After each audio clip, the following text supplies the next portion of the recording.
And welcome everyone. आपका इस BSc ज्ञान सागर में भरपूर स्वागत है। तो हम लोग पढ़ रहे थे बीएससी फर्स्ट सेमेस्टर में जूलॉजी का यूनिट 5। तो हम लोग कई सारे टॉपिक कवर कर चुके हैं। तो इस यूनिट में हम लोग कई सारे टॉपिक कवर कर चुके हैं, जिसमें कि बस 2 या 3 टॉपिक बचा है इस यूनिट में, जिसके बाद हमारा जूलॉजी का यूनिट 5 समाप्त हो जाएगा, जिसके बाद हम केमिस्ट्री की तरफ आगे बढ़ेंगे। तो इस वीडियो में हम देखेंगे कि जीन क्या होता है। आप लोग जीन के बारे में जानते ही होंगे, क्योंकि यह टॉपिक पिछली कक्षाओं में भी था कि जीन क्या होता है। क्या आप जानते हैं कि जीन शब्द किसने दिया था, जीन नाम किसने दिया था? अगर आप लोग को पता है कमेंट बॉक्स में कमेंट जरूर करें कि जीन शब्द किसने दिया। तो आज हम देखेंगे जीन्स क्या होता है, जीन क्या होता है, एंड कुछ जीन और क्रोमोसोम में अंतर देखेंगे,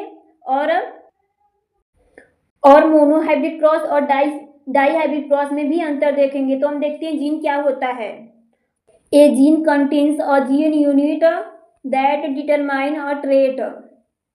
यहाँ बताया गया है कि एक जीन में लक्षण को निर्धारित करने वाले जीन होते हैं। जो एक लक्षण को निर्धारित करते हैं जीन में, वह जीन होते हैं।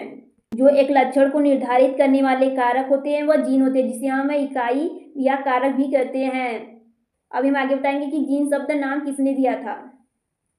Mendel use the term unit factor for alleles that control different traits.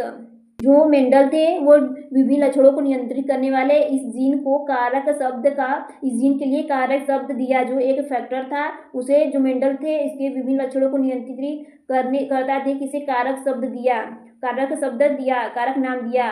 क्या कहने का अर्थ था कि जो मेंडल थे उन्होंने अपने प्रयोग में देखा कि ये विभिन्न लक्षणों को नियंत्रित कर रहा है, तो इसे कारक शब्द दिया, किसे, जीन को। और gene is a piece of DNA that carries that information needed to make a specific protein. The function of a gene are. और यहाँ बताया कि एक जीन डीएनए का एक टुकड़ा होता है। जो जीन होता है वह डीएनए का एक टुकड़ा होता है, क्योंकि जो हम देखेंगे डीएनए होता है, इसमें इसके स्ट्रैंड को, अगर डीएनए का स्ट्रैंड है तो उसको हम खींचेंगे तो देखेंगे कि डीएनए में जीन प्रेजेंट होते हैं, इसके ऊपर जीन प्रेजेंट होते हैं डीएनए के ऊपर। तो इसीलिए कहा जाता है कि जीन जो होता है डीएनए का एक पार्ट होता है, एक टुकड़ा होता है,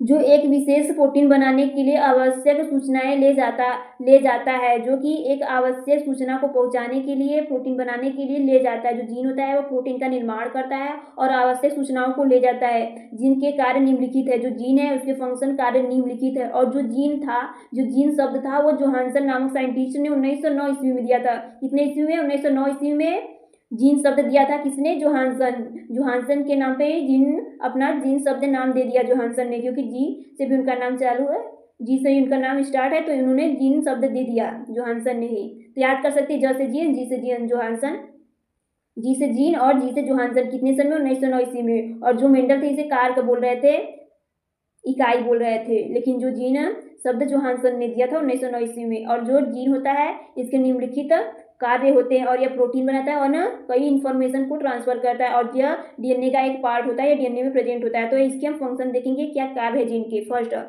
और particular gene synthesize a protein.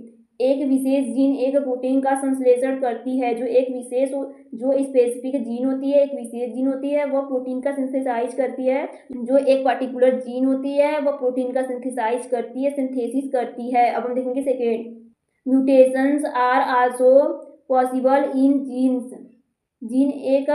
Gene में उत्परिवर्तन भी संभव है। जो जीन है उसमें उत्परिवर्तन भी संभव है, पॉसिबल है। अब हम देखेंगे थर्ड, और जीन डिटर्मिनेशन और स्पेसिफिक ट्रेट। और थर्ड में बताया गया है कि जीन एक विशेष लक्षण का निर्धारण करता है। जो जीन होता है वह एक स्पेसिफिक ट्रेट का, एक लक्षण का निर्धारण करता है, डिटर्मिनेशन करता है। एक जो जीन होता है एक विशेष लक्षण का निर्धारण करता है। अब हम देखेंगे 4, gene is the unit of inheritance. Gene अनुवांशिकता की इकाई है। जो आप लोग को पढ़े होंगे कि जीन होता है वह अनुवांशिकता की इकाई होती है। पिछली कक्षा में यह लाइन था कि जीन जो है वह अनुवंशिकता की इकाई होती है। तो यहाँ ये बताया कि जीन जो है वंशागति की इकाई होती है, इनहेरिटेंस की इकाई होती है, वंशागति की इकाई होती है। अब हम देखेंगे 5, genes can undergoes recombination. Gene में पुनर्संयोजन हो सकता है। जो जीन होता है उसमें पुनर्संयोजन हो सकता है। किसमें? जीन में। अब हम डायग्राम के माध्यम से समझेंगे कि जीन कहाँ प्रेजेंट होता है। देख सकते हैं क्रोमोसोम, गुणसूत्र जानते होंगे। अभी हम पिछली कक्षाओं में पढ़ें कि क्रोमोसोम क्या होता है, उसमें कुछ Klinefelter syndrome and Turner syndrome के बारे में जानकारी दी है आप लोगों को। तो देखेंगे कि गुणसूत्र ऐसे ही होते हैं, क्रोमोसोम ऐसे ही प्रेजेंट होते बने होते हैं। तो जो क्रोमोसोम होता है इसको हम इसके स्ट्रैंड को खींचेंगे तो डीएनए, क्रोमोसोम में जो होता है वो डीएनए प्रेजेंट होता है। इसके क्रोमोसोम को खींचेंगे तो डीएनए रहेगा, और डीएनए को और हम खींचेंगे तो उसमें जीन प्रेजेंट होता है। देख सकते हैं ये क्रोमोसोम है और इसके स्ट्रैंड को हम खींचे तो उसमें जीन प्रेजेंट है। इस पे एक स्पेसिफिक पार्ट पे जीन प्रेजेंट होता है। जो जीन होता है वो डीएनए का एक पार्ट होता है, टुकड़ा होता है। देख सकते हैं डीएनए के स्ट्रैंड को खींचेंगे तो उसमें जीन प्रेजेंट होता है, और ये डीएनए, ये जीन और ये क्रोमोसोम। तो क्रोमोसोम में डीएनए में जीन प्रेजेंट होता है। तो आई होप आप लोगों को जीन के बारे में बहुत ही अच्छे से समझ में आया होगा। तो आगे हम देखेंगे difference between gene and chromosome. Gene and chromosome में क्या अंतर होता है, क्या डिफरेंसेस होते हैं। जीन एंड क्रोमोसोम, तो हम देखेंगे जीन एंड क्रोमोसोम में क्या अंतर। First, gene is located on the chromosome. Gene chromosome पर पाए जाते हैं। जो होते हैं वो क्रोमोसोम गुणसूत्र पर पाए जाते हैं, क्योंकि जो क्रोमोसोम होता है उसमें डीएनए प्रेजेंट होता है। क्रोमोसोम के स्ट्रैंड खींचेंगे तो डीएनए रहेगा, तो डीएनए पे जीन प्रेजेंट होते हैं। इसलिए कह सकते हैं कि जो जीन होते हैं वो क्रोमोसोम पे प्रेजेंट होते हैं, क्रोमोसोम में पाए जाते हैं। और क्रोमोसोम में देखेंगे हम, जीन में देख लिया chromosomes are the packed structure of a DNA with protein. गुणसूत्र प्रोटीन के साथ डीएनए की पैक्ड संरचना है। जो गुणसूत्र होते हैं वो प्रोटीन के साथ डीएनए की पैक्ड संरचना है। जो क्रोमोसोम होता है वो डीएनए एंड प्रोटीन के साथ या पैक्ड संरचना होती है क्रोमोसोम। और जो क्रोमोसोम होता है उसमें जीन प्रेजेंट होता है, डीएनए पे जीन प्रेजेंट होता है, क्योंकि डीएनए विथ प्रोटीन, जो डीएनए और प्रोटीन की क्रोमोसोम पैक्ड संरचना होती है। Second, genes are composed of either DNA और आरएनए। जीन डीएनए या आरएनए से बने होते हैं। जो जीन होते हैं वो डीएनए एंड आरएनए से बने होते हैं। अब हम देखेंगे क्रोमोसोम में। Chromosome are composed of DNA, histone and RNA. और जो क्रोमोसोम होते हैं, गुणसूत्र होते हैं, वो डीएनए, हिस्टोन व आरएनए से बने होते हैं। जो जीन होते हैं वो डीएनए और आरएनए से बने होते हैं, और जो क्रोमोसोम होते हैं वो डीएनए, हिस्टोन, जो हिस्टोन प्रोटीन होता है, डीएनए, हिस्टोन एंड आरएनए से बने होते हैं। इसमें क्या हिस्टोन आ जाता है क्रोमोसोम में। Third, gene mutation are small. Gene का उत्परिवर्तन छोटा होता है। जो जीन का उत्परिवर्तन होता है, म्यूटेशन होता है, वो छोटा होता है। Chromosomal mutation are relatively large. जो क्रोमोसोम का उत्परिवर्तन होता है वो लार्ज होता है। जो जीन का वो होता है उत्परिवर्तन वो छोटा, और जो क्रोमोसोम का होता है वो लार्ज होता है। बस थोड़ा ही डिफरेंसेस है, जीन एंड क्रोमोसोम में ज़्यादा अंतर नहीं होता है, क्योंकि एक दूसरे से मिलते जुलते होते हैं, और थोड़े ही चेंजेस इनमें होते हैं जीन एंड क्रोमोसोम में, क्योंकि एक दूसरे से मिलता जुलता है। Gene and chromosome, DNA, RNA एक दूसरे के मिलते जुलते टॉपिक है एंड एक साथ में रहते हैं, इसलिए इसमें थोड़ा ही डिफरेंसेस होता है। अब हम देखेंगे आगे difference between monohybrid cross and dihybrid cross. Monohybrid cross and dihybrid cross में क्या अंतर होता है। हम मोनोहाइब्रिड क्रॉस में देखेंगे। First, this takes one character at one time. एकल संकर क्रॉस में, मोनोहाइब्रिड क्रॉस में बताया गया है फर्स्ट में कि एक समय में केवल एक ही लक्षण लिया जाता है। जो मोनोहाइब्रिड क्रॉस है इसमें एक समय में केवल एक ही लक्षण लिया जा सकता है, एक ही टाइम में एक ही लक्षण लिया जा सकता है। अब हम देखेंगे dihybrid cross. This take a two character at one time. एक समय में दो लक्षण लिए जाते हैं। क्या बताया गया है मोनोहाइब्रिड क्रॉस में कि एक समय में एक लक्षण लिया जाता है, और जो डाईहाइब्रिड क्रॉस है इसमें एक समय में दो लक्षण लिए जाते हैं। अब हम देखेंगे second, one character is present on two allele of one gene.